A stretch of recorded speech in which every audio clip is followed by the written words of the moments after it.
Hi everyone. So good evening and आज मैं फिर से आ गया अपनी एक नई वीडियो लेकर के।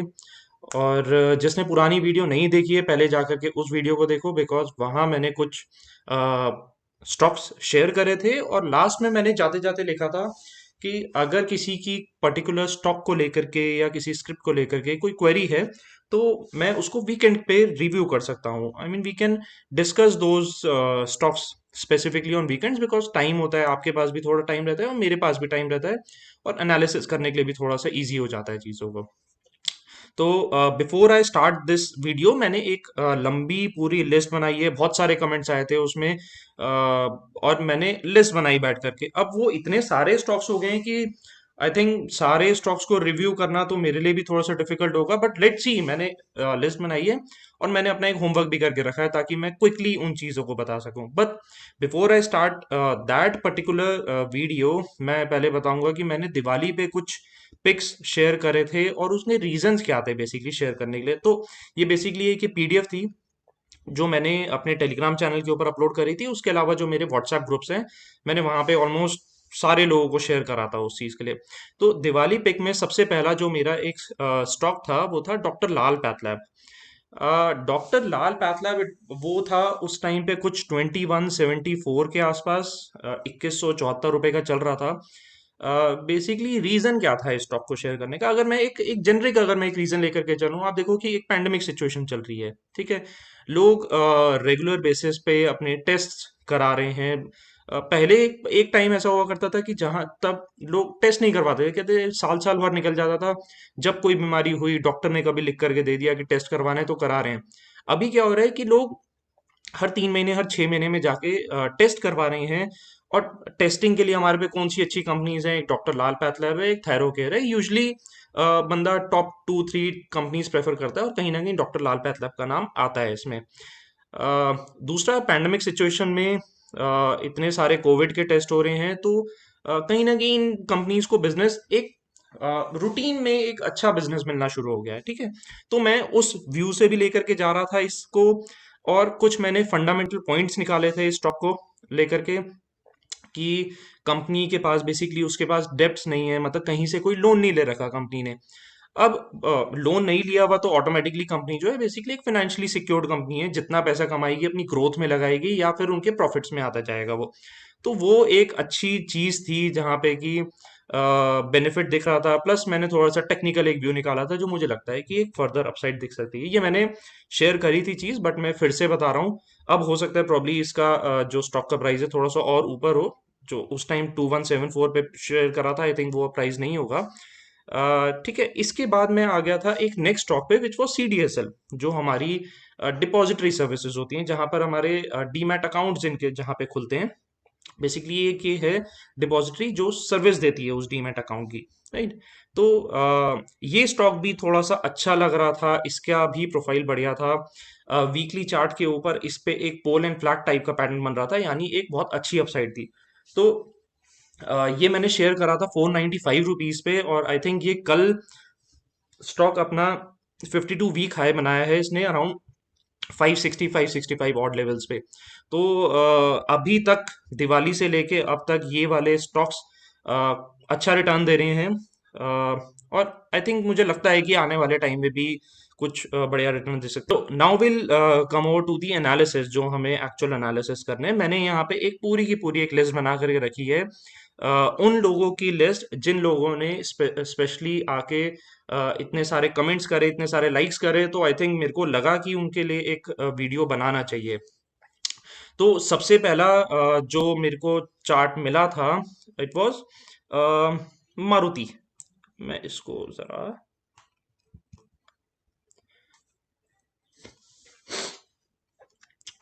तो जो सबसे पहला मेरे को चार्ट मिला था वो मारुति था।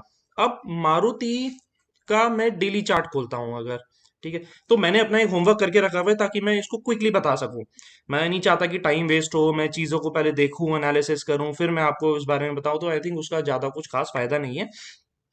इट्स बेटर कि मैं पहले से चीज़ों को बना के रखूं और क्विकली चीज़ों को रिव्यू कर सकूं। तो जिसने भी मारुति का क्वेश्चन पूछा था ये उसके लिए है बेसिकली। सो मारुति में भी मैं अगर इसका एक लॉन्ग टर्म चार्ट देखूं मारुति का, तो बेसिकली मारुति ने क्या करा कि पहले एक अपसाइड दी, एक जगह पे जाके सस्टेन करा, वहां से ये गिरा, फिर गिरा। अब इस बेसिकली इस पर्टिकुलर चार्ट में एक रिवर्सल पैटर्न दिख रहा है। और ये जो है इस पैटर्न को हम बोलते हैं inverse head and shoulder pattern. ये मैंने पुरानी वीडियो में भी डिस्कस करा था। Inverse head and shoulder pattern जो होता है बेसिकली एक ह्यूमन बॉडी के जैसा पैटर्न होता है, जहां पे एक शोल्डर आता है, एक हेड आता है और फिर एक शोल्डर आता है। तो यहां से जब ये रिवर्स करता है तो स्टॉक की मूवमेंट थोड़ी सी ऊपर तेजी से जाती है, राइट। तो मैं अभी भी एक्सपेक्ट कर रहा हूं कि मारुति और फर्दर मूव दे सकता है। और जिसने भी इस बारे में पूछा था, तो स्टिल मैं अगर चार्ट का पैटर्न देखता हूं तो मेरे को अभी भी ये स्टॉक बुलिश लग। मैं कोई लेवल्स नहीं देना चाहूंगा, बट मैं आपको एक व्यू बता दूंगा कि मेरे को अभी भी इसमें एक फर्दर अपसाइड दिख रही है। लॉन्ग पोजीशन पड़ी है, तो व्हाट आई फील इज कि उनको यहाँ जो एक ब्रेकआउट पॉइंट था, ठीक है, इस ब्रेकआउट पॉइंट के नीचे थोड़ा सा अराउंड 7150 7140 ऑड लेवल्स पे क्लोजिंग बेसिस पे उसको अपना एक स्टॉप लॉस मेंटेन करना चाहिए, ताकि वो पोजीशन अगर वहां से रिवर्स कर जाती है या पैटर्न कभी फेल कर जाता है तो एटलीस्ट वो अपनी पोजीशन को एग्जिट कर पाए, right. So this was my view on Maruti. अगर आपके पास लॉन्ग है तो you can keep on holding that long position, right. Second आ जाते हैं टाटा मोटर। ये भी किसी ने पूछा था Tata motor. Tata motor I think weekly basis पे मैं देखता हूँ। अब देखो वीकली बेसिस पे ये मैंने एक सिंपल सी एक ट्रेंड लाइन लगाई है, राइट। तो वीकली बेसिस पे मेरे को इसमें दिख रहा है टाटा मोटर में कि एक रेजिस्टेंस, सेकंड रेजिस्टेंस, ठीक है, कुछ एक इस लेवल पर रेजिस्टेंस था, एंड देन इस पर्टिकुलर रेजिस्टेंस को इसने तोड़ा है। यानी जो इसका डाउनफॉल मूव था वो वहां से रिवर्स की तरफ कर रहा है। इसका मैं एक एग्जांपल देना चाहूंगा, बहुत एक छोटा सा। लेट्स से कि आप मैं इसी में एग्जांपल बताता हूँ, आई थिंक और ज्यादा बेटर क्लैरिटी मिल जाएगी। मान लो कि आप एक छत पे खड़े हो, ठीक है। छत में नीचे की तरफ आपको सीढ़ियां दिख रही। अब सीढ़ियों से अगर मैं खड़े होकर के बॉल को फेंक देता हूं तो बॉल कैसे गिरेगी? बॉल कुछ इस तरीके से गिरेगी, राइट। ऐसे ही मार्केट भी चलती है। ऐसा नहीं कि मार्केट स्ट्रेट गिरती है, वो बॉल की तरह बाउंस करती है हर बार। अब बाउंस करने के बाद ऊपर उसको क्या मिल रहा है? कहीं ना कहीं उसको एक रेजिस्टेंस मिल रहा है, जो वो एक फ्लो में एक तरीके से बाउंस कर रही है, और नीचे उसी लेवल पे उसको कहीं ना कहीं सपोर्ट मिल रहा है। बट यहां पर क्या हुआ? जैसे ही वो बाउंस का लेवल खत्म हुआ, उसने अपना एक रिवर्सल दिखा दिया और वहां से इसने अब अपसाइड शुरू करी। तो आई फील टाटा मोटर का अगर कोई पर्सनली अगर कोई लॉन्ग लेकर के बैठा हुआ है, तो व्हाट आई फील है कि जहां से ब्रेकआउट दिया है दिस 130 अप्रोक्सीमेटली 126 130 ऑड लेवल्स के आसपास, उसको अपना स्टॉप लॉस मेंटेन रखना चाहिए लॉन्ग पोजीशन का। और अभी तो इसमें जो रिवर्सल है वो अभी शुरू हुआ है, ठीक है। तो वीकली चार्ट है, टाइम लगेगा, बीच में इंट्राडे के छोटे मोटे मूव्स मत देखना। अभी स्टॉक में बहुत अपसाइड बाकी है, ठीक है। बट स्टॉप लॉसेस मेंटेन करो, बिकॉज वो इंपॉर्टेंट है। अपसाइड अभी बहुत बाकी है इसमें, राइट। तो मेरे हिसाब से इसको अभी आपको होल्ड रखना चाहिए अगर आपके पास एक लॉन्ग पोजीशन है, for a longer tenure, not for intraday, not for एक दो महीने वाला कोई इसमें कोई खास नहीं मैं बोलूंगा इसमें। बट यस, अगर कोई लंबे टाइम पे रख रहा है तो मेरे हिसाब से उसको अभी होल्ड करना चाहिए इसमें। सो बीएचईएल में बेसिकली एक रिवर्सल टाइप का पैटर्न दिख रहा है, जो थोड़ा सा लग रहा है कि यहाँ से घूम सकता है। बट किसी को अगर बाइंग करनी है तो आई थिंक उसको थोड़ा सा वेट करना चाहिए, और करीबन लंबे टाइम के लिए अगर आपको एंट्री लेनी है तो शायद इस लेवल के ऊपर ही रहना चाहिए। या फिर अगर यहाँ पे अगर आप रेंज में बाय करते हो तो आई फील, मुझे लगता है कि यहाँ पर आकर के कहीं पे वो स्टॉपेज लेगा। लॉन्ग पोजीशन अगर कोई होल्ड कर रहा है तो इस लेवल पर उसको अपना एक स्टॉप लॉस मेंटेन करना चाहिए। इसको थोड़ा सा इधर शिफ्ट करते हैं, आई थिंक तो नंबर्स क्लियर दिखेंगे। ओके, आई थिंक यहाँ ज्यादा क्लैरिटी मिलेगी नंबर्स की।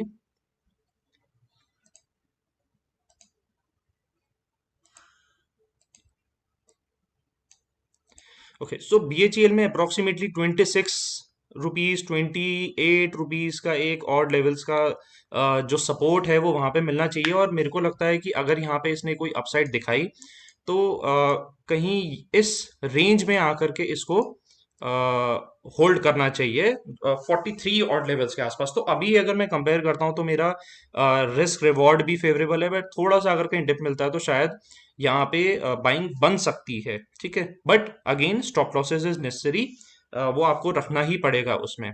HSCL, ये बेसिकली हिमाद्री स्पेशलिटी है। मैंने इसका वीकली चार्ट मैंने जब इसको खोला तो बहुत अच्छी चीज दिखी मेरे को इसमें। देखो, मैंने आपको अगर फर्स्ट वीडियो में भी मैंने क्लैरिटी दी थी, एक पुराना रेजिस्टेंस था, जब स्टॉक ने नीचे से वापसी मूव करा, अगेन उस रेजिस्टेंस के ऊपर आके टेका, अपसाइड मिली रेजिस्टेंस के बाद, वो जो पुराना रेजिस्टेंस था वो अब सपोर्ट बन गया उसके लिए। वहां से स्टॉक ने बहुत अच्छी कमाल की अपसाइड दी, उसके बाद तो फिर गिरते रहे ये। यहां पर एक रिवर्सल पैटर्न बना रहा है। ठीक है, जो रिवर्सल पैटर्न आ रहा है वो अप्रोक्सीमेटली 37 ऑड लेवल्स के आसपास आ रहा है, और सपोर्ट है बेसिकली। अगर कहीं पे भी 37 या 33 का, मतलब एक 33 का अगर ये लेवल तोड़ देता है तो शायद इसकी डाउनसाइड और ज्यादा हो जाएगी। जब तक 37 के ऊपर सस्टेन कर रहा है, इट इज एक्चुअली सेफ। तो अगर आपके पास है या आपके पोर्टफोलियो में आपने रखा हुआ है, तो आई थिंक 32.50 के आसपास आपको इसका स्टॉप लॉस मेंटेन करना चाहिए, और जब तक वो ना तोड़े तब तक सेफ है। राइट। इरकॉन, इरकॉन का तो अभी रिसेंटली इसका IPO आया था। इसका अगेन मैंने इसमें भी वीकली चार्ट खोला है। वीकली चार्ट पे खोलने के बाद मेरे को दिख रहा है कि एक रेजिस्टेंस था, फिर वही रेंज थी, अब यहाँ से एक रेंज से ब्रेकआउट दे रहा है। तो जब तक इस लेवल पे सस्टेन कर रहा है, आई थिंक यहाँ से एक फर्दर अपसाइड मिलनी चाहिए इसमें, अनटिल एंड अनलेस अगर ये यहाँ से जो रेजिस्टेंस का जोन है वो नीचे की तरफ, वहां पे सप्लाई ना मिले उसको। तो फिलहाल इसने रेजिस्टेंस तोड़ा है, एक ट्रेंड लाइन के ऊपर ब्रेकआउट दे रहा है, और एक रेंज को स्क्वीज कर रहा है। अगर आप देखोगे, देखो ऊपर से एक लाइन नीचे की तरफ आ रही है और नीचे वाली लाइन ऊपर जा रही है, तो स्क्वीज कर रहा है पोजीशन को। जितना ज्यादा स्क्वीज करेगा उतना ज्यादा उसमें अपसाइड मूवमेंट मिलने के चांसेस होंगे। तो आई थिंक करने दो उसको, जितना स्क्वीज करना है, ब्रेकआउट मिल सकता है, चांसेस हैं अपसाइड मूव के। टाइम टेकिंग है, टाइम लगेगा ऊपर जाने में। अगेन मैं फिर क्लियर कर रहा हूं कि ये 1-2 दिन वाला व्यू नहीं है इसमें। Bank of Baroda, bank of Baroda का अगेन बैंक ऑफ बड़ौदा में भी ऐसा हुआ है कि एक लंबे चार्ट पे इसने, मंथली चार्ट पे बेसिकली, एक डबल बॉटम पैटर्न बनाया। ठीक है, डबल बॉटम कैसे बनाया पैटर्न, कुछ इस तरीके से। ठीक है, तो डबल बॉटम पैटर्न बनाने के बाद स्टॉक जो है अपनी एक अपसाइड शुरू कर रहा है। डबल बॉटम पैटर्न क्या होता है, अगर किसी को आइडिया नहीं है उस डबल बॉटम पैटर्न का, मान लो कि लेट से मैं फर्श पे खड़ा हुआ, मैंने एक बॉल को फेंका। जो बॉल है वो फर्श पे जाएगी, और जिस लेवल पे जहां से मैं खड़ा हूं मैंने उसको बॉल को फेंका, वो वहीं पर ही आकर बाउंस करेगी, और फिर एक जाकर के बाउंस करेगी। तो यही सेम चीज मार्केट में भी एप्लीकेबल होती है कि अगर स्टॉक एक जगह पे खड़ा है, वो स्टॉक ऊपर की तरफ गया, वहां से नीचे आया एक पर्टिकुलर लेवल पे, क्योंकि वही लेवल मिलेगा उसको वहां पे बाउंस करने के लिए, एक पर्टिकुलर लेवल पे जाकर के बाउंस करा, और यहां से फिर से एक अपसाइड बाउंस मिल सकता है। ठीक है, तो this is how actually this double bottom pattern works. और अगर इसमें, मतलब बेसिकली अभी के हिसाब से इसमें एक बॉटम बन चुका है, और जब तक कि ये अपना नीचे का लेवल जो इसका अप्रोक्सीमेटली 38-39 ऑड लेवल्स अगर ये नहीं तोड़ता, तो आई थिंक वेल गुड मतलब एनफ, तो आप इसको आई थिंक होल्ड किया जा सकता है 38-37 के सपोर्ट लेवल के हिसाब से। ठीक है, पेट्रोनेट, पेट्रोनेट में अपसाइड चल रही है, इसको फर्दर मूव करने के लिए, बिकॉज ये ऑलरेडी अपनी एक अपसाइड दिखा चुका है और काफी टाइम से ये ऊपर की तरफ मूव कर रहा है।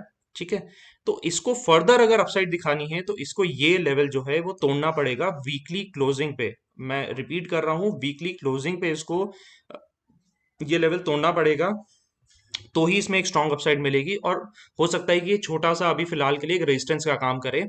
तो लेट्स सी, वीकली लेवल अगर ये तोड़ देता है तो आई थिंक एक अच्छी मूव इसमें भी मिल सकती है पेट्रोनेट में। ठीक है, हिंद ऑयल, हिंद ऑयल भी वीकली चार्ट पे अगर आप नोटिस करोगे, एक्चुअली सारे चार्ट्स ऐसे ही आ रहे हैं कि सारे चार्ट एक्चुअली बहुत टाइम से, एक तो मार्केट गिरती जा रही थी, और ऑलमोस्ट सारे स्टॉक्स रिवर्सल कर रहे हैं, तो ये जितने भी स्टॉक्स निकाले हैं सब रिवर्सल पैटर्न ही मिल रहे हैं इसमें। ठीक है, तो यहाँ हिंद ऑयल, ओके, सो यहाँ हिंद ऑयल का एक रेजिस्टेंस था, अगेन एक रेजिस्टेंस था, एक रेजिस्टेंस फिर से था यहाँ पे, बट वीकली क्लोजिंग इसने यहाँ पे थोड़ी सी अच्छी दी है। तो आई थिंक इसको परफॉर्म करना चाहिए थोड़ा सा, जब तक कि ये अपने इस लेवल के ऊपर सस्टेन कर रहा है। तो आई फील 80 के ऊपर, 79 80 के ऊपर भी अगर ये सस्टेन कर रहा है तो आई थिंक ये परफॉर्म कर सकता है हिंद ऑयल। ठीक है, मंथली चार्ट है, सॉरी। तो मंथली चार्ट में बेसिकली मंथ, एक महीने का इसको वहां पे ऊपर सस्टेन करना पड़ेगा जा करके। And this is important because आज अभी वीकली में तो ये थोड़ा सा रेजिस्टेंस के आसपास ही बंद हुआ है। इसको क्लोजिंग देखते हैं, इसकी क्लोजिंग इस ट्रेंड लाइन के ऊपर होगी तो आई थिंक मूव मिल सकता है, और मंथली में उसकी क्लोजिंग मिल जाती है, यानी पूरे महीना अगर वीक, अगर आई मीन पूरे महीने का जो कैंडल है अगर वो उसके ऊपर क्लोज हो जाता है उस ट्रेंड लाइन के लेवल के ऊपर, तो आई थिंक एक अच्छा मूव मिल सकता है उसमें। ओके, जिंदल स्टील, देखो जिंदल स्टील मैंने अभी पीछे बैंक ऑफ बड़ौदा जब मैंने एक्सप्लेन कर रहा था, देखो जिंदल स्टील में भी वही सेम चीज हुई है। एक लेवल था जहां से मैंने खड़े होकर के बॉल फेंकी, उसी लेवल पर आकर के बॉल रुकी और बॉल ने ऊपर की तरफ बाउंस करा। ठीक है, अब ऊपर की तरफ आप देखो ऑपोजिट चीज हो रही है। ठीक है, ऊपर ऑपोजिट कैसे हो रहा है, छत है, मैंने छत के ऊपर अगर मैं बॉल मारूंगा वो छत से टकराएगी और वो नीचे आएगी। ठीक है, यानी कि चाहे मैं कितने प्रेशर से मारूं वो एक बार तो टकरा करके नीचे आएगी। तो आई फील एक बार जाकर के अगर यहाँ पे कहीं पे लेवल मिलता है तो शायद स्टॉक थोड़ा सा हल्का होगा, या प्रॉब्ली वी कैन से कि वहां पे एक सप्लाई मिल सकती है, क्योंकि सबको पता है कि यार छत पे जाएगा तो वहां पे टकराएगा, राइट। तो अगर वो छत पे जाके टकराना ही है और उसने थोड़ा सा होल्ड करना है वहां पे, तो आई थिंक हमें थोड़ा सा इस लेवल पर जाकर के प्रॉफिट बुकिंग कर लेनी चाहिए। Okay, next is BLS, BLS international. BLS international में मेरे को कोई खास व्यू नहीं, अच्छा BLS इंटरनेशनल मैंने देखा था, मेरे को कोई खास व्यू इसमें समझ नहीं आया, बिकॉज ये ऐसे स्टॉक्स ना, आप देखो एक तो इसमें वॉल्यूम नहीं है। ठीक है, मतलब बहुत ही कचरा वॉल्यूम पे चल रहे हैं, लोअर सर्किट लगते हैं तो लोअर सर्किट लगने लग जाते हैं, अपर सर्किट लगते हैं तो अपर सर्किट लगते हैं। अब देखो ये अपर सर्किट में चल रहा था पूरा, फिर यहाँ से आया तो लोअर सर्किट लगने लग गए। सी एल, अब बेसिकली जिनको लोअर सर्किट और अपर सर्किट नहीं पता वो क्या होता है, सो लोअर सर्किट होता है जहां पर कि जो सेलर है वो बहुत माल बेच रहा है और बायर है ही नहीं नीचे खरीदने के लिए, यानी एक सर्किट लग चुका है, नीचे माल कोई खरीदने वाला नहीं है और सेलर बैठा हुआ है अपना माल बेचने के लिए। बायर सर्किट क्या होता है कि बायर तो बहुत तेजी से बाय कर रहा है लेकिन ऊपर कोई माल बेचने को तैयार नहीं है, यानी वो सर्किट लग चुका है।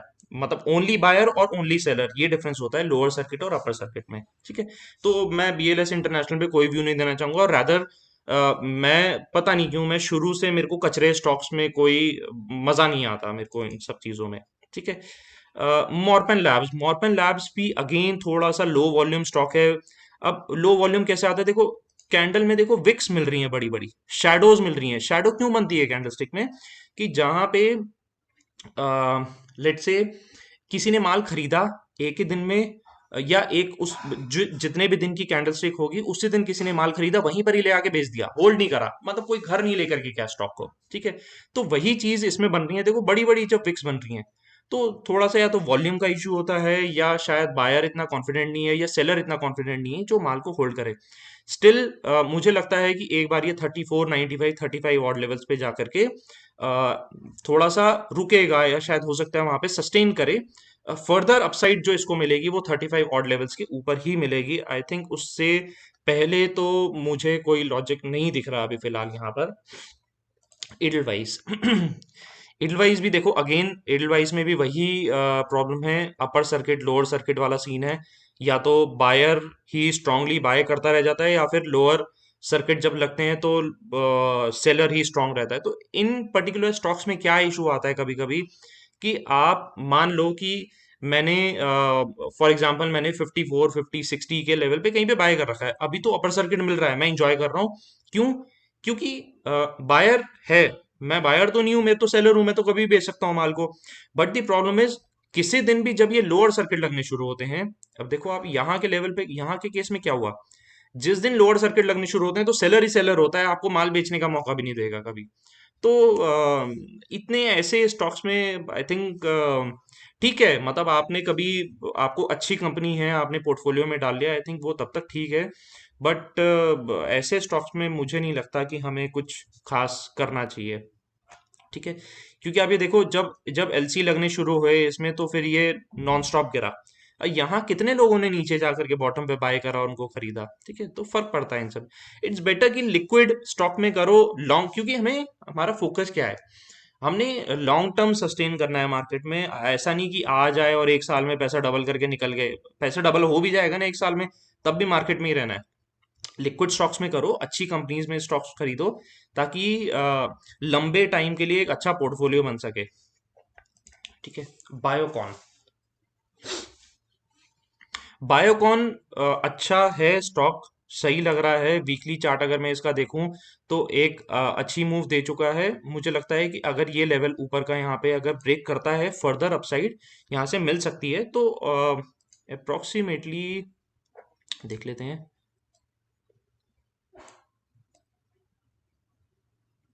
ओके, तो बुल्स को बेसिकली क्लोजिंग चाहिए इन लेवल्स के ऊपर, 455 464 के ऊपर वीकली क्लोजिंग दे दे, फिर धमाका देखो, इसमें बहुत अच्छा मूव मिल सकता है। अगर ये 464 के ऊपर अगर वीकली क्लोजिंग, यानी फ्राइडे, मतलब एक पूरा हफ्ता ऊपर सस्टेन करे और फ्राइडे को जाकर के 464 के ऊपर क्लोजिंग दे दे, फिर देखो मूव इसमें। तो आई थिंक अच्छा मूव मिल सकता है इस वाले स्टॉक में। ठीक है, इंडिया बुल्स हाउसिंग, मैं अभी भी कंफर्टेबल नहीं हूँ किसी भी ऐसे स्टॉक में। क्योंकि आप देखो, जो स्टॉक 1400 1600 1400 के लेवल्स के आसपास से आके 100 150 रुपए आ सकता है कभी भी, तो आई थिंक मुझे समझ नहीं आता कि लोग क्यों खरीदना चाहते हैं इन स्टॉक्स को। ठीक है, स्टिल अभी के हिसाब से अगर हम इसका एक व्यू निकालता हूं मैं, ओके, तो अभी के हिसाब से अगर मैं इसका एक व्यू देखता हूँ तो यहाँ पे ये सपोर्ट जोन्स हैं इसके। किसी को अगर अगर कोई लेट से, अगर कोई फॉर एग्जांपल लॉन्ग है, तो मेरे हिसाब से उसको कहीं पे भी इन जोन्स पे, आई थिंक 138 के आसपास सपोर्ट है, वहां पे उसको स्टॉप लॉस रखना चाहिए।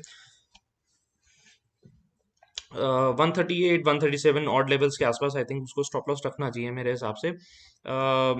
बट मैं पर्सनली कंफर्टेबल नहीं हूँ किसी भी ऐसे स्टॉक में ट्रेड करने के लिए। ठीक है, एसीसी।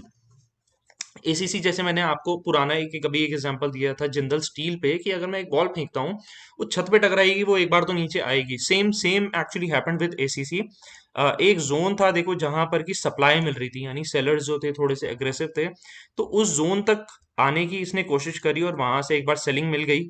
ठीक है, और सेम चीज देखो आप यहाँ पर भी है, एक पुराना जोन था, राइट।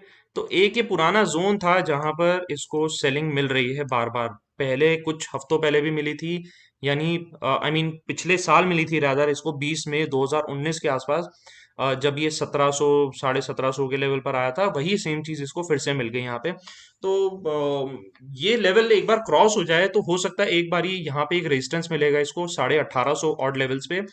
बट अगर ये 1800 1850 तोड़ देता है किसी वजह से, तो एसीसी यहाँ से बहुत फटाका मूव देगा। इसको सब हटा देते हैं, मुझे लग रहा है ज्यादा लाइनें लगा दी मैंने। ओके, तो एसीसी आई थिंक अगर 1800 1850 एक बार मंथली क्लोजिंग दे दे तो बड़ा मूव मिल सकता है यहाँ से एसीसी को, काफी बड़ा। ठीक है, तो मैं अब लेवल्स नहीं डिस्कस करूंगा, बट यस, 1850 एक बार मंथली क्लोजिंग दे दे, फिर डिस्कस करेंगे इसको।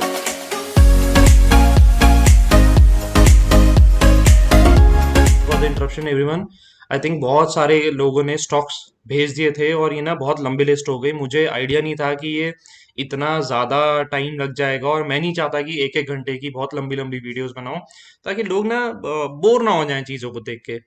तो मैंने कोशिश करी है कि इस वीडियो को मैं 2 पार्ट में डिवाइड करूँ। सो अभी के फ़िलहाल के लिए मैं इसका एक फर्स्ट पार्ट निकाल रहा हूँ और मैं फर्स्ट पार्ट को अपलोड कर रहा हूँ। जो सेकंड पार्ट है मैं उसको सेकंड सीरीज़ में अपलोड करूँगा, ताकि आप एटलीस्ट तसल्ली से थोड़ा-सा देख कर के इसको अपने स्टॉक्स जो भी आपने क्वेरीज़ पूछी थी उनको आप रिव्यू कर पाओ, आप समझ पाओ कि यार, और आपको आइडिया भी रहे कि यार मैंने जो चीज़ पूछी थी मेरे को वो क्लैरिटी मिली कि नहीं मिली। तो सेकंड वीडियो में बाकी के जो बैलेंस स्टॉक्स थे वो आपको सब मिलेंगे, और प्लस मैं कोशिश करूंगा कि एक जैकपॉट स्टॉक जो मेरे रडार पे है, मैं शायद उसको कोशिश करूं, बट प्रोवाइडेड वो ब्रेकआउट दे रहा हो। अभी अभी मैंने लगा के रखा है वॉच लिस्ट पे, बट वेट करेंगे कि वो उस पर्टिकुलर लेवल को क्रॉस करता है कि नहीं करता, बिकॉज ऐसा ना हो ना कि हम ब्रेकआउट से पहले खरीद लें और फिर वो बैठे रहें उसको लेकर के। लंबा टाइम नहीं है हमें, चीज़ों को ना बहुत क्विकली पकड़ के और फिर अच्छे लेवल पर लेने के बाद ही एक बढ़िया लेवल पे निकलने का ही सोचना चाहिए, राइट? सो आई थिंक आज के लिए बहुत लंबी हो गई थी वीडियो, और नेक्स्ट पार्ट का प्लीज वेट कीजिएगा। And please do support with your likes, share and subscription. मेरे को भी अच्छा लगता रहेगा कि मेरे पे अच्छे लाइक्स आ रहे हैं, और उससे मुझे भी एक मोटिवेशन मिलता रहेगा आपको और नए नए वीडियोस लेकर के आने का। एक क्विकली एक लर्निंग वीडियो भी बनाएंगे कुछ टाइम में। So thank you for watching the channel, and good night, good luck everyone, take care, bye.